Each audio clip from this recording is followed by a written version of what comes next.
So Bremley, today is World Mangrove Day, and there must be a reason why there is a World Mangrove Day. So tell us about the importance of World Mangrove Day, mangrove trees in general, and tell us about a project that you're involved in. Sure. So yes, we celebrate World Mangrove Day every year on the 26th of July. And today we're doing so, but I wish I was with the mangrove trees whose roots are so deep, going down into the swamps by the sea. Like these are roots too, but this is not a mangrove tree. Here we are in England. But mangroves are superheroes on our planet because their root system are so deep. They prevent the salt water from going into productive agricultural land because these roots would block saltwater intrusion. That's a major ecosystem services they provide. On top of that, these root systems and the mangrove tree draw down 5 to 10 times more carbon, depending how big the tree is, because they can go up to 30 meters. Wow. 5 to 10 times more carbon than these trees in Europe or in the US. So that's a lot. That's very efficient for mangroves.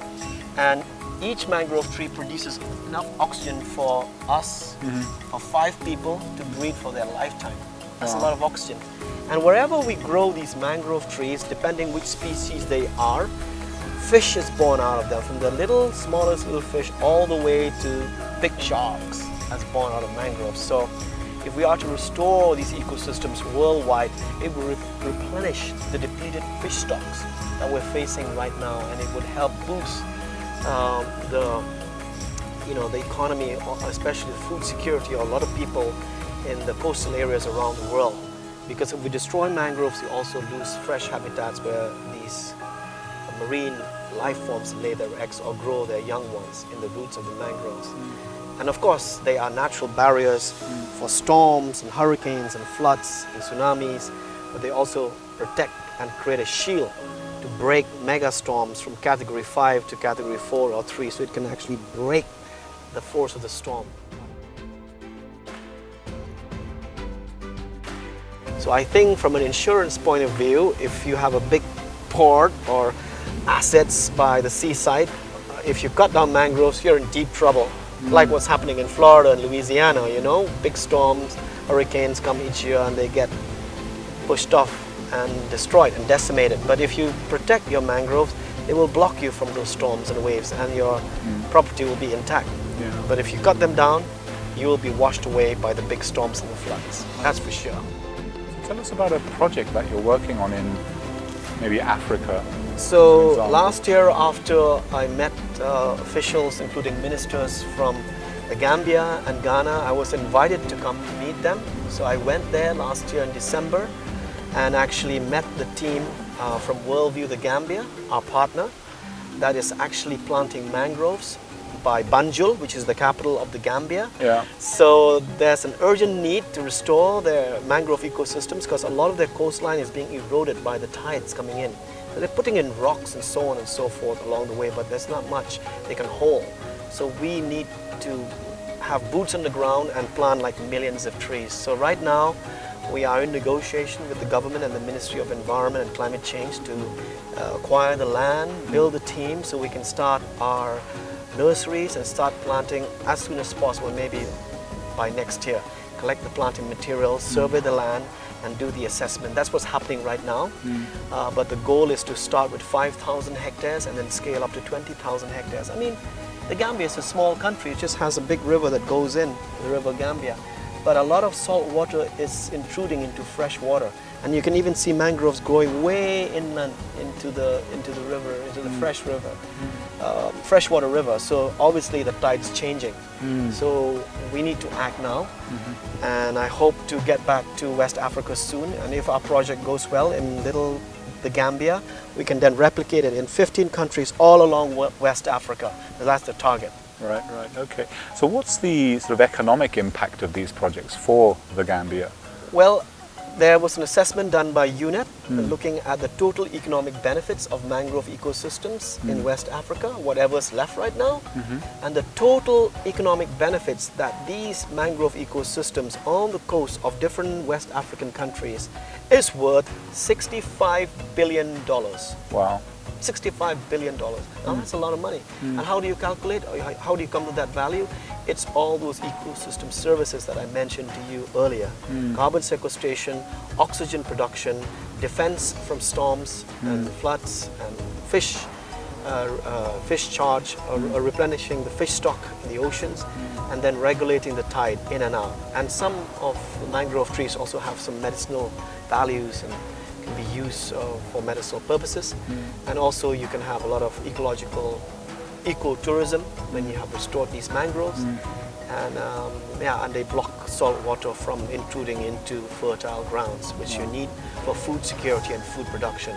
So if you add all these up, it works out to $65 billion. So there's really a huge case for economic gain for these kinds of projects. Absolutely. And I think people are waking up to understand the power of mangroves, because these trees are miracle trees and they don't cost too much to plant. It costs between $1 to $3, that's not much. And here you're spending $600 to do 1 ton of carbon capture and storage for a machine. But it's a mechanical solution. We need a biological solution, and the best biological solution to combat climate change real time are mangroves. And we have 120 countries around the world where we can engage to do that right now. So 1 trillion mangroves can be planted in all these countries, because we've lost 50%, 30 to 50% of mangrove forests on Earth. So we have an opportunity to restore up to 30% globally, and the time to act is now. So, happy World Mangrove Day!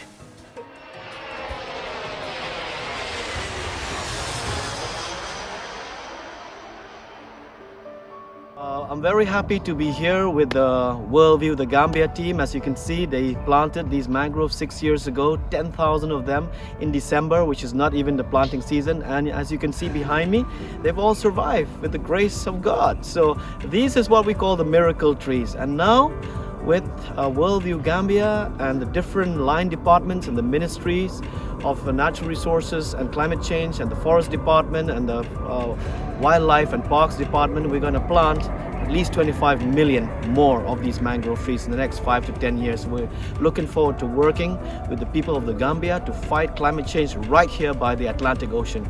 This is Bremley Lingdo signing off from Banjo. Thank you very much. What happened to this area? It looks as if sea water has come right in and taking the sand dune out. Absolutely, there's a lot of coastal erosion. Coastal erosion is affecting here. And initially, 10 years back, you walk on the sand dunes until you reach the sea, the Atlantic shoreline. But now you can see the system has changed. Because of erosion, it is forming an island here now. So and that tree has also fallen that tree right has fallen down. It was a big tree standing here. Because of erosion, it fell down. You can see they put some rocks here to stop, to block, to block the movement of sand. Otherwise, all of here would have gone. So the sea is coming all the way here now? All the way here, right? Yeah, when it's high tide, the sea will come all the way here. You can see the mud crabs right here. Yep, a lot of mud crabs. Yeah. And the mangroves are all the way there, that side. And how is the health of those mangroves? Yeah, they are actually healthy, very healthy. They're in a good shape, of course. Okay. You know, normally Conocapus rectus is always located on the sand dunes. Yeah. So you can find them along the shoreline only, not in the riverside. Exactly. So there are different species of mangroves here. Yes, there are different species. Yeah. Is there any land for restoration here also? Or there is? Yes, there is. There is. All right that behind side. there and behind there are all areas that can be restored. Yeah. Here there is very big land, really. Yeah. So tell me again what you said just now, planting very densely to change the ecosystem, and then the birds and fish started coming back rapidly. Yeah, it is important because, you know, planting for us, for Department of Parks and Wildlife, we do it to ensure that the ecological integrity is restored. Yeah. So in order to do that, we like to do dense planting. How many trees per hectare? close to 10,000. Yeah, very dense. You can, yes, between 8 to 10,000. Yeah. You can do that in 1 hectare. Yeah. And the first thing it will create is leaves that will, change the water temperature, cool the water temperature, and allow fish and other aquatic animals to come in. And it will also create shade, and they can come in and stay. Even the first year, fish can come in and stay. Immediately they can come and stay. Yeah. And after 2-3 years, the prop roots will start digging holes. Now the mold will get even more softer because it will have a lot of holes. Those holes provide home for fish. They provide home for mud crabs. You understand? So you always have water moving from underground and up and down, so it creates habitat. Even crocodiles can live there. But also fish that are there are secured because when you attack them, they can always disappear because there's a lot of holes to hide. Crop roots and a lot of holes to hide. Where did you do that? Which part of the area did you do that test? Yes, actually a lot of that is done in Bintambolong area. Cool. Bintambolong area. You will be lucky if you come back here again.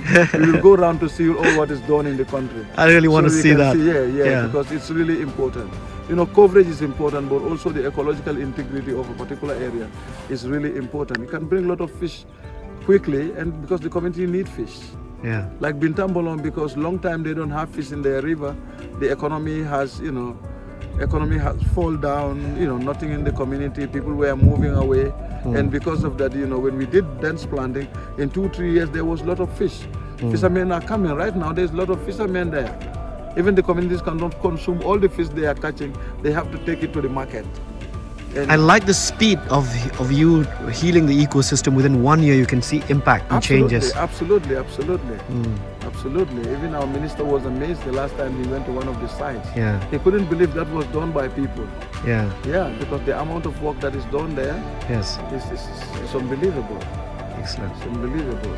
And also our arrangement, the way we do our work, having a team collecting propagoules, having another team transporting, having another team planting, really works for us very well because there is no time that a propagaule will be laid and get dry or disabled. No.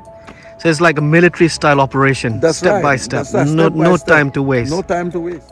So these are little baby mangrove trees planted here by the coastline of Banjul, the capital of the Gambia. With a population of 2 million people, it's the smallest country in West Africa, and we're going to start planting another 25 million next year with the Worldview Gambia team that we've met here today. And the team has already planted 10,000 mangrove trees on the other side of the road, and they seem to be all surviving, at least 95% survival rate, which is great. They were planted 6 years ago in December.